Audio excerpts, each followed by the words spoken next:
Another person comes over and says, I'm a spiritual person. I'm sure you've heard that shit.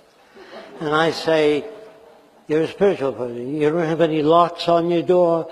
And if there's poor people, you invite them in your home and feed them. Oh, no. Oh, what the hell do you mean when somebody says something? Always ask them, what do you mean by spiritual? What do you mean by, a person comes to me and says, I'm a member of a club of higher consciousness. I said, what does that mean? Higher consciousness. So I said, where's your kidney? I'm not sure. How fast is the blood moving to your vein and artery? I don't know. What do you mean by higher consciousness?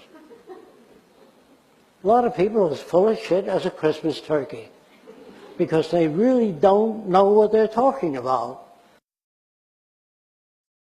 Don't say, look, do yourself and your faith the honor of saying it's faith. Don't say science-based. The argument you would won't be, get away with it. Look, the argument would be, Christopher, is that if the universe exploded into being out of nothing, then miracles are possible because the greatest miracle of all has already occurred.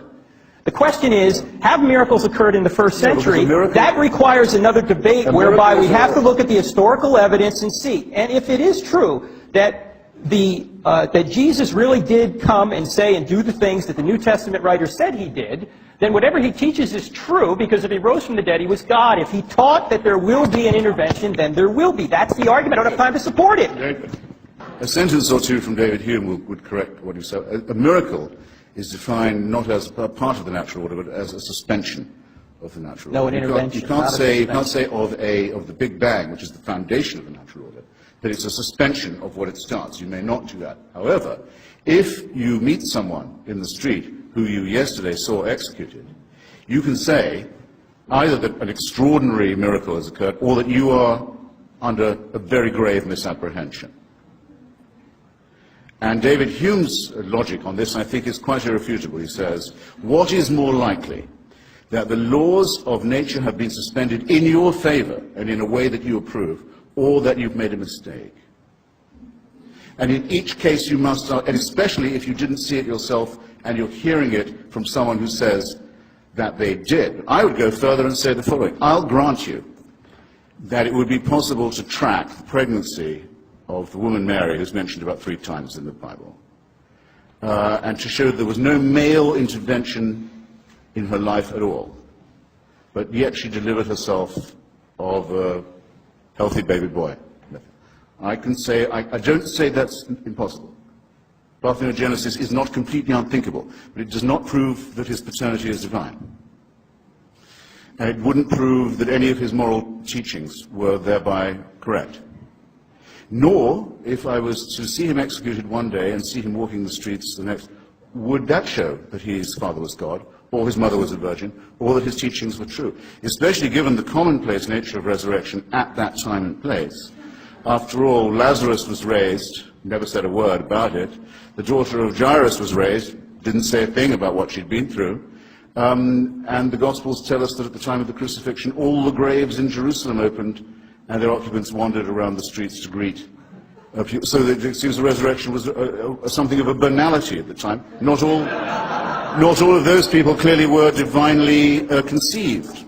So I'll give you all the miracles, and you'll still be left exactly where you are now, holding an empty sack. Hay una serie de ideas anarquistas que se han vuelto ya de uso común. Hoy día se practica el amor libre como no se había practicado nunca. La mayoría de las parejas que se ponen a vivir juntos y que cuando hay hijos legalizan o no legalizan la unión.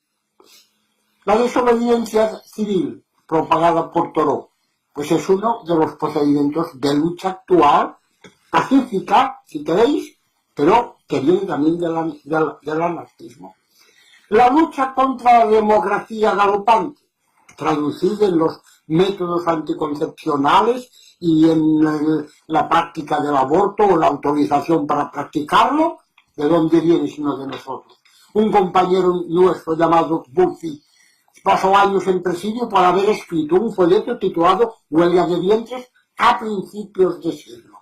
Es decir, hay una serie de ideas anarquistas que están impregnando a la sociedad, que no saben que son anarquistas, pero que lo son. Fue un movimiento de los verdes en Alemania, de los ecologistas en Francia y en España y en todos los países europeos.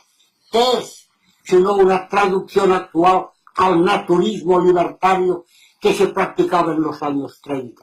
Otra impregnación libertaria de la sociedad. Y poco a poco, incluso, la paulatina toma de conciencia de los hombres, con sus altas y sus bajas, sus crisis, sus represiones, sus periodos trágicos, todo lo que hay de positivo y realmente de avanzada social, viene de ideas anarquistas que han ido poco a poco impregnando la sociedad.